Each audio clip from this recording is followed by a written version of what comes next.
ಬಾಲಕ ಸುಬ್ರಹ್ಮಣ್ಯ ಇರೋ ಕ್ಷೇತ್ರಗಳಿದೆ, ಯೌವನದಲ್ಲಿರೋ ಸುಬ್ರಹ್ಮಣ್ಯ ಇರ್ತಕ್ಕಂತಹ ಕ್ಷೇತ್ರಗಳಿದೆ. ಆದ್ರೆ ಎಲ್ಲ ಸಮಸ್ಯೆಗಳಿಗೂ ಮುಕ್ತಿಯನ್ನ ಕೊಡ್ತಕ್ಕಂತಹ ಕ್ಷೇತ್ರ ಇದಾಗಬೇಕು. ಕಾಳಹಸ್ತಿ ಇದೆ, ಕುಕ್ಕೆ ಸುಬ್ರಹ್ಮಣ್ಯ ಇದೆ, ಘಾಟಿ ಸುಬ್ರಹ್ಮಣ್ಯ ಇದೆ, ಮುಕ್ತಿನಾಗ ಇದೆ. ಸೊ ಇದರ ಪ್ರಕಾರಗಳು ಮತ್ತೆ ವಿಶಿಷ್ಟತೆಗಳು ಬೇರೆ ಬೇರೆನಾ? ಒಟ್ಟಾರೆ ಹೇಳುವಾಗ ಈ ಎಲ್ಲ ಕ್ಷೇತ್ರಗಳಿಂದ ಬರ್ತಕ್ಕಂತಹ ಫಲಗಳು ಒಂದು ಅಂತ ಬೇಕಾದ್ರೆ ಹೇಳ್ಬಹುದು. ಈ ಕರ್ನಾಟಕದಲ್ಲಿ ಮಾತ್ರನೇ ಸರ್ಪರೂಪಿಯಾಗಿ ಸುಬ್ರಹ್ಮಣ್ಯನನ್ನ ಆರಾಧನೆಯನ್ನ ಮಾಡುವಂತಹ ಪದ್ಧತಿ ಜಾಸ್ತಿ ಇರ್ತಕ್ಕಂಥದ್ದು. ಇವತ್ತಿಗೂ ಕೂಡ ಭೂಮಿ ಇರ್ತಕ್ಕಂಥದ್ದೇ ನಾಗನ ತಲೆಯ ಮೇಲೆ. ನಾವಿರೋದೇ ಅವನ ರಕ್ಷಣೆಯಲ್ಲಿ. ದಕ್ಷಿಣ ಕನ್ನಡ ಜಿಲ್ಲೆಯಲ್ಲಿ ನಾಗಾರಾಧನೆಗೆ ತುಂಬಾ ವಿಶೇಷ. ನಾಗಗಳು ಹುಟ್ಟಿದ್ದೇನೆ ಕದ್ರುವಿನ ಮಕ್ಕಳಾಗಿ. ಹಾಗಾಗಿ ಈ ನಾಗದೇವರನ್ನ ಕಾಮ್ಯ ರೂಪಿಯಾಗಿ ಆರಾಧನೆ ಮಾಡ್ತಕ್ಕಂತಹ ದೈವ ಅಂತ ಹೇಳುವಂಥದ್ದು. ಪಾವಗಡ ಪ್ರಕಾಶ್ ರಾಯರು ಯಜಮಾನರು, ಶಿವರಾಮ್ ಆರ್ಟಿಸ್ಟ್ ಶಿವರಾಮ್ ಇದ್ರಲ್ಲ ಅವರು, ಇನ್ನೊಂದು 4-5 ಜನ ನಮ್ಮ ಯಜಮಾನರು ಸ್ನೇಹಿತರೆಲ್ಲ ಕೂತು ಈ ಕ್ಷೇತ್ರಕ್ಕೆ ಏನಾದ್ರು ಒಂದು ಒಳ್ಳೆ ಹೆಸರಿಡಬೇಕು ಅಂತ ಯೋಚನೆ ಮಾಡಿದಾಗ, ಈ ಸುಬ್ರಹ್ಮಣ್ಯ ಕ್ಷೇತ್ರಗಳೆಲ್ಲ ಯೋಚನೆ ಮಾಡಿದಾಗ ಬಾಲಕ ಸುಬ್ರಹ್ಮಣ್ಯ ಇರೋ ಕ್ಷೇತ್ರಗಳಿದೆ, ಯೌವನದಲ್ಲಿರೋ ಸುಬ್ರಹ್ಮಣ್ಯ ಇರ್ತಕ್ಕಂತಹ ಕ್ಷೇತ್ರಗಳಿದೆ, ಮದುವೆಯಾದ ಸುಬ್ರಹ್ಮಣ್ಯ ಇರ್ತಕ್ಕಂತಹ ಕ್ಷೇತ್ರಗಳಿದೆ. ಆದರೆ ಎಲ್ಲ ಸಮಸ್ಯೆಗಳಿಗೂ ಮುಕ್ತಿಯನ್ನ ಕೊಡ್ತಕ್ಕಂತಹ ಕ್ಷೇತ್ರ ಇದಾಗಬೇಕು.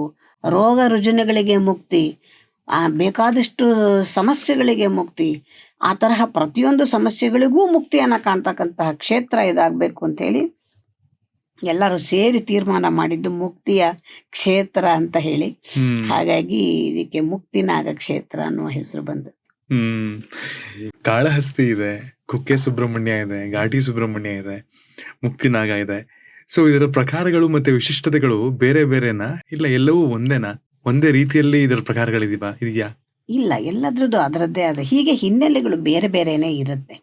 ಯಾಕಂದ್ರೆ ಕಾಳಹಸ್ತಿಯಲ್ಲಿ ಕಾಳಹಸ್ತೀಶ್ವರ ಅಂತ ಹೇಳಿ ಬಂದದ್ದು ಅದರದ್ದೇ ಆದ ವೈಶಿಷ್ಟ್ಯ, ಅದರದ್ದೇ ಆದ ಕಥೆಗಳೇ ಬೇರೆ ಇದೆ. ಕುಕ್ಕೆ ಸುಬ್ರಹ್ಮಣ್ಯದಲ್ಲಿ ವಾಸುಕಿಗೋಸ್ಕರ ಸುಬ್ರಹ್ಮಣ್ಯ ತಾನು ಅವನಿಗೆ ರಕ್ಷಣೆ ಕೊಡೋದಕ್ಕೋಸ್ಕರ ಬಂದು ನೆಲೆಸಿದ್ದಂಥದ್ದು.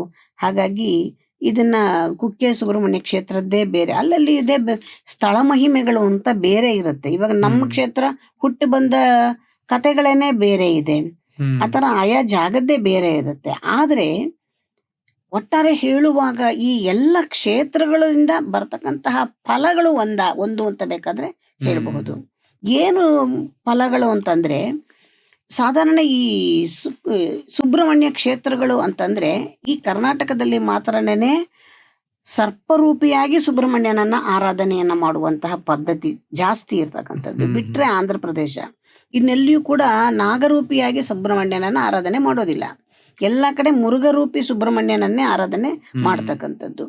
ಸುಬ್ರಹ್ಮಣ್ಯ ಸರ್ಪರೂಪದಲ್ಲಿ ಬಂದು ರಕ್ಷಣೆಯನ್ನ ಮಾಡಿದ್ರಿಂದ ಈ ಕರ್ನಾಟಕದಲ್ಲಿ ಇದಕ್ಕೆ ಸರ್ಪರೂಪಿ ಸುಬ್ರಹ್ಮಣ್ಯನ ಆರಾಧನೆ ವಿಶಿಷ್ಟವಾಗಿರ್ತಕ್ಕಂಥದ್ದು. ದಕ್ಷಿಣ ಕನ್ನಡ ಜಿಲ್ಲೆಯಲ್ಲಿ ನಾಗಾರಾಧನೆಗೆ ತುಂಬಾ ವಿಶೇಷ. ಯಾಕೆ ಅಂತಂದ್ರೆ ಅದೆಲ್ಲ ಕೂಡ ಘಟ್ಟ ಪ್ರದೇಶಗಳು, ತುಂಬಾ ಹಾವುಗಳು ಇರ್ತಾ ಇದ್ದಂತ ಜಾಗ ಅದು. ಹಾಗಾಗಿಯೂ ಇರಬಹುದು. ನಾಗನಿಗೆ ತನ್ನದೇ ಆದ ವೈಶಿಷ್ಟ್ಯ ದೇವಾನುದೇವತೆಗಳ ಕಾಲದಿಂದಲೂ ಇದೆ. ಯಾಕೆ ಅಂದ್ರೆ ನಾವು ಯಾವುದೇ ದೇವರುಗಳನ್ನ ನೋಡಿದಾಗ ಅದ್ರ ಹಿಂದೆ ಸುಬ್ರಹ್ಮಣ್ಯನ ಏನಾದ್ರೂ ಒಂದಿರುತ್ತೆ. ಸುಮ್ಮನೆ ಉದಾಹರಣೆಗೆ ಇವಾಗ ವಿಷ್ಣುವನ್ನ ನೋಡಿದಾಗ ಶ್ರೀಮನ್ ನಾರಾಯಣ ಆದಿಶೇಷನನ್ನ ಹಾಸಿಗೆಯಾಗಿ ಹಾಕೊಂಡು ಅದ್ರ ಮೇಲೆ ಮಲಗಿರ್ತಕ್ಕಂಥ ಚಿತ್ರಣವನ್ನ ನಾವು ನೋಡ್ತೀವಿ. ಶಿವನನ್ನ ನೋಡಿದ್ರೆ ಪರಮೇಶ್ವರ ತನ್ನ ಕುತ್ತಿಗೆಯಲ್ಲಿ ನಾಗಾಭರಣವನ್ನ ಹಾಕೊಂಡಿರ್ತಕ್ಕಂಥ ಶಿವನನ್ನ ನೋಡ್ತೀವಿ. ಗಣಪತಿಯನ್ನ ನೋಡಿದ್ರೆ ಪಾಶಾಂಕುಶವನ್ನ ಮಾಡ್ಕೊಂಡು ಹೊಟ್ಟೆಗೆ ಸುತ್ತಕೊಂಡಿರ್ತಕ್ಕಂತಹ ಗಣಪತಿಯನ್ನ ನೋಡ್ತೀವಿ. ಇನ್ನು ಕೃಷ್ಣನನ್ನ ನೋಡಿದ್ರೆ ಅವನು ಹುಟ್ಟಿದಾಗ್ಲೇ ಅವನ್ಗೆ ಆದಿಶೇಷ ತಾನು ರಕ್ಷಣೆಯನ್ನ ಕೊಟ್ಟು ಅವನನ್ನ ಜಾಗವನ್ನ ಬದಲಾವಣೆ ಮಾಡೋದಿಕ್ಕೆ ಸಹಾಯವನ್ನ ಮಾಡ್ತಾನೆ.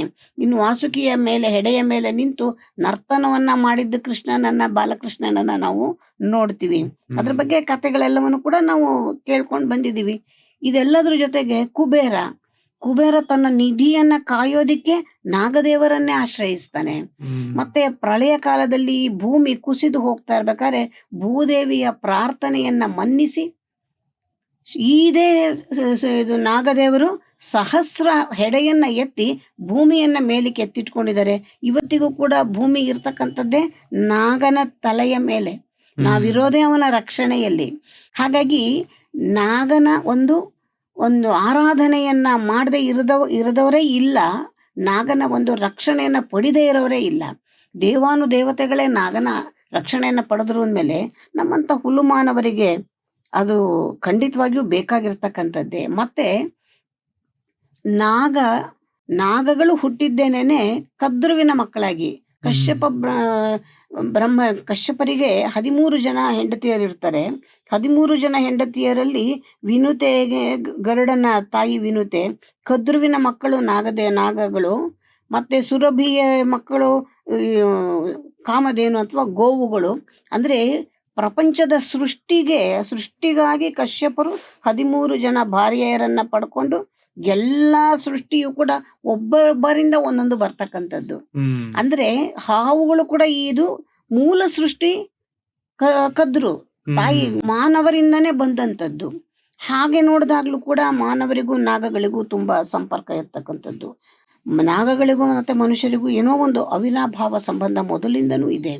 ಹಾಗಾಗಿ ಇದನ್ನ ನಾವು ದೈವತ್ವದಲ್ಲಿ ಕಂಡುಕೊಂಡು ಪೂಜೆಯನ್ನ ಕೆಲವರು ಭಯದಿಂದ ಪೂಜೆ ಮಾಡ್ತಾರೆ, ಕೆಲವರು ಭಕ್ತಿಯಿಂದ ಪೂಜೆ ಮಾಡ್ತಾರೆ. ಹೇಗಾರು ಪೂಜೆ ಮಾಡಿ ನಾಗದೇವರನ್ನ ಯಾರು ಆಶ್ರಯಿಸ್ತಾರೆ ಅವ್ರ ಜೀವನದಲ್ಲಿ ನೆಮ್ಮದಿಯಾಗಿರ್ತಾರೆ. ಯಾರು ನಾಗದೇವರನ್ನ ಯಾವ ಕಾಲದಲ್ಲೂ ಪೂಜೆ ಮಾಡ್ತಾರೆ ಅವ್ರಿಗೆ ಎಂತಹದೇ ಸಮಸ್ಯೆ ಬಂದಾಗ್ಲೂ ಕೂಡ ಅವ್ರು ಯಾವುದೋ ರೂಪದಲ್ಲಿ ಬಂದು ಸಹಾಯವನ್ನ ಮಾಡ್ತಾರೆ. ಇದಕ್ಕೆ ಎಷ್ಟೊಂದು ಪುರಾವೆಗಳು ನಮಗೆ ಸಿಗ್ತಾ ಹೋಗುತ್ತೆ ಹೇಳ್ತಾ ಹೋದ್ರೆ. ಹಾಗಾಗಿ ಈ ನಾಗದೇವರನ್ನ ಕಾಮ್ಯ ರೂಪಿಯಾಗಿ ಆರಾಧನೆ ಮಾಡ್ತಕ್ಕಂತಹ ದೈವ ಅಂತ ಹೇಳುವಂಥದ್ದು. ಕಾಮ್ಯ ರೂಪಿ ಅಂತಂದ್ರೆ ನಮ್ಮ ಕಾಮನೆಗಳನ್ನ ಈಡೇರಿಸ್ತಕ್ಕಂತಹ ದೈವ ನಾಗದೇವರು ಅಂತ ಹೇಳ್ತಕ್ಕಂಥದ್ದು. ಮನುಷ್ಯನಿಗೆ ಕಾಮನೆಗಳು ಬೇಕಾದಷ್ಟು, ಹುಟ್ಟಿದಾರಭ್ಯ ಸಾಯುವವರೆಗೂ ಅವನ ಬೇಡಿಕೆಗಳು ಇದ್ದೇ ಇರುತ್ತೆ. ದೈವ ಅಂತಂದ್ರೆ ನಾವು ಹೋದ ತಕ್ಷಣ ದೇವಸ್ಥಾನದಲ್ಲಿ ನಿಂತ್ಕೊಂಡ ತಕ್ಷಣ ಮನಸ್ಸಿನಲ್ಲಿ ಶುರುವಾಗತ್ತೆ, ನನಗದು ಬೇಕು, ಇದು ಬೇಕು, ಮತ್ತೊಂದು ಬೇಕು. ಈ ಕಾಮನೆಗಳು ಬೆಳಿತಾನೆ ಹೋಗುತ್ತೆ.